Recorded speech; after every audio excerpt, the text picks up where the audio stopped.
YouTube. It's the Spaceman landing in your area once again, coming to you from my kitchen, and smoking my Savinelli Roma 620. Just 620.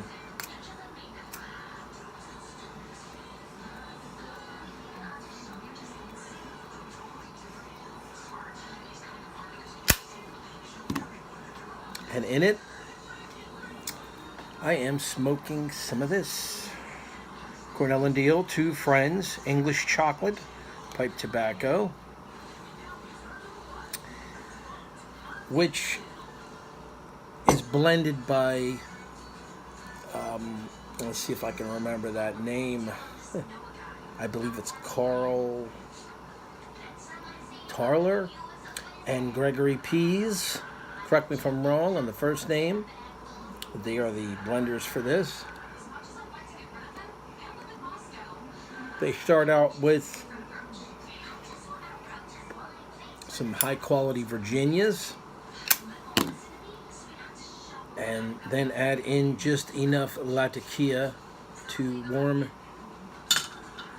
an English lover's craving.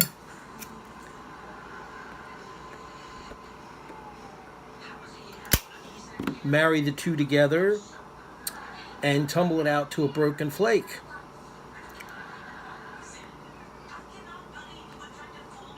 So there's a nice broken flake tobacco. It has a top flavoring of cocoa and chocolate.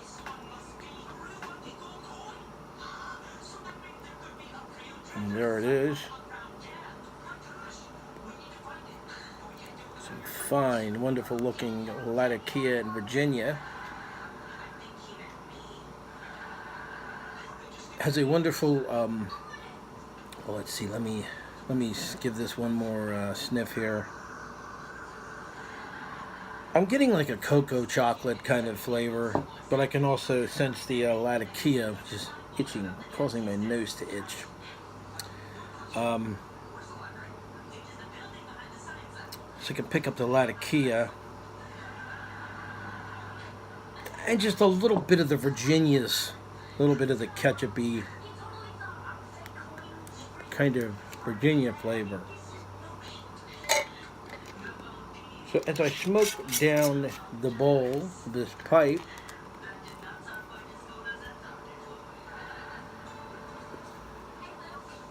which I'm about halfway down, I notice the Virginia kind of, okay, when you first light this, you get a lot of Latakia.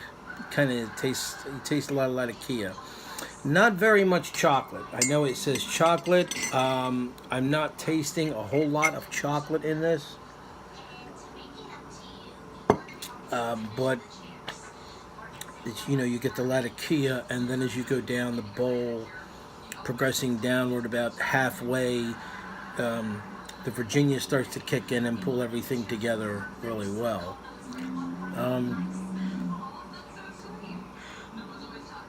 The funny thing is that this is listed on Tobacco Reviews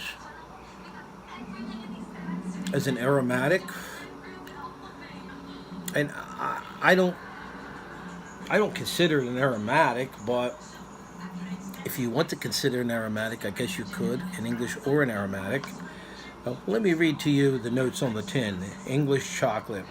We begin with the finest Virginias and just enough Latakia to provide the taste that, oh boy, okay, that so many crave, then press it to marry the flavors. We then tumble it out to a broken flake. I can't read it because it's got white print on a light background. Broken flake for easy packing, and add just a touch of chocolate to awaken the senses. The end result is a blend that satisfies all day for a walk through the Dales, yet is welcome in the drawing room in the evenings thanks to warm chocolate aroma. Um, do I get a lot of chocolate in this? Not really, not really. But the smell, the tin aroma, as well as the room aroma, it might be a little bit like hot chocolate or hot cocoa, the kind of mix you get in the can. Now, this tin is 2 years old, almost 2 years old. I mean, this jar. I opened the tin 2 years ago, and I put it in this jar. And so it's been sitting and aging for like 2 years, and it has aged very wonderfully. I originally did a video on this back in June 29th of 2016, before I was anywhere near the experienced. I'm not exactly an experienced tobacco reviewer. I'm what I call a tobacco experiencer. So I'm just telling you what I experience from the blends that I'm smoking at the time. So, but I'm a lot further, I've progressed a lot further than I was 2 years ago. So it's a good blend. It's dry. It comes really dry in the tin. When I opened it, I got a little bit scared because, did this stuff dry out completely? It's really dry. But I think that's the way it comes, if I remember correctly, and from the reviews that I've seen.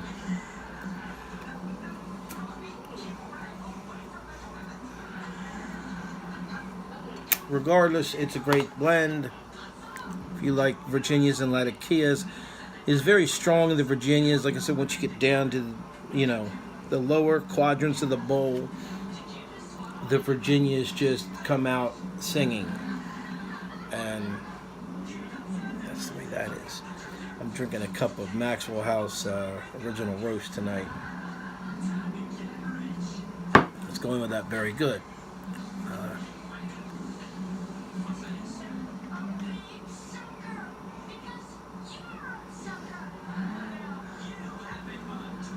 Very wonderful indeed. I want to finish reading to you from The Pipe, a Functional Work of Art by Erwin Hummerston.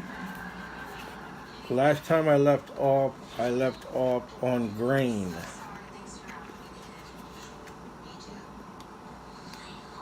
So this is part 2 of pipe making.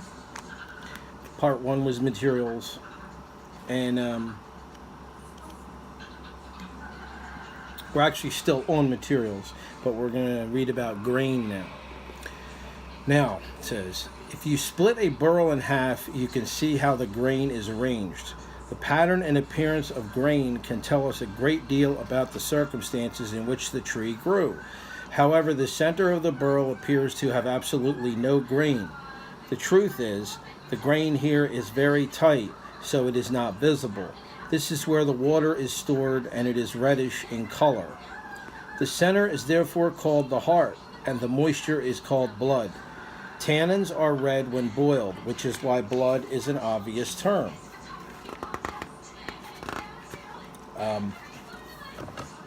And here's a picture from Sassetta, Italy. And it says, even though every block of briar is meticulously sorted by very experienced hands, no one can predict the secrets the pipe maker later will unveil. And here is a picture of that, taken from Sassetta, Italy. Of some briar blocks. The heart is surrounded by grain. The orientation depends on the growth pattern and the way the wood is cut. If the grain runs in parallel stripes vertically on the finished pipe, it is referred to as straight grain. If they are arranged horizontally on the pipe, it is called cross grain. The straight formation is the rarest one and therefore the most expensive one. End grain is very spectacular. Here, clusters of whorls look like tiny birds' eyes. If the lines are not completely parallel, they are called flame grain. Now here's a picture of boiling the blocks will extract most of the sap and tannins of the wood. If you look carefully on the photo to the left, you can see some of the foam has turned red from tannins. That would be that picture right there. And then now, but why this obsession with grain patterns? Well, some might say that grain is the very soul of briar. It is what enables the pipe to breathe through the chamber walls, cooling the smoke. You will quite often come across misconceptions when you are surfing the web. The reason for the following misconception in particular is probably that unstained and even stained briar pipes darken with smoking. This has made some people believe that tobacco tar and oil slowly penetrates the chamber walls, darkening the surface. According to this idea, the penetration will eventually clog up the wood, making the pipe a lousy smoke. The truth is, the color change is due to heat oxidation of the surface and the smoke that surrounds the head. Look at your walls in your living room. If they were once white, chances are that they are now affected by your hobby. Our objection is not to the porosity of briar, but to the breathing analogy. The same people also argue that the porosity allows the pipe to absorb the moisture that is generated because of the combustion in the pipe.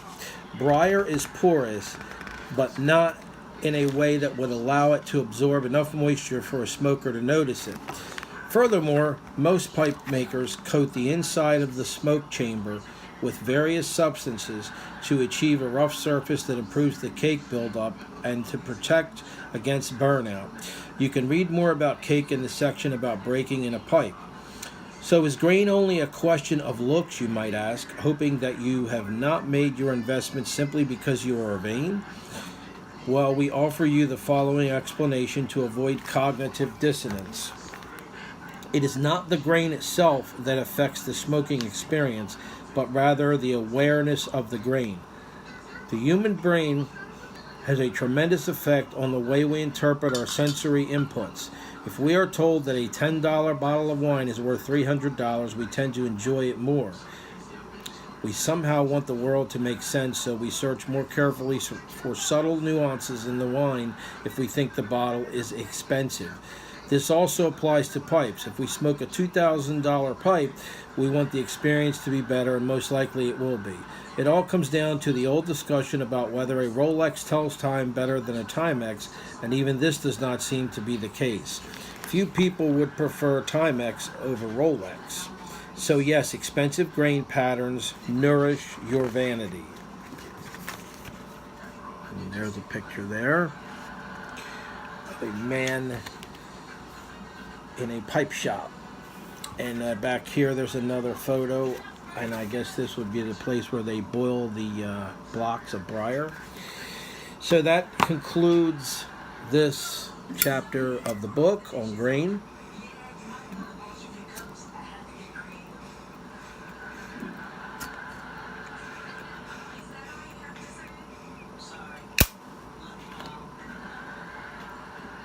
So I'm going to sit and enjoy this Two Friends English chocolate. Enjoy my cup of coffee.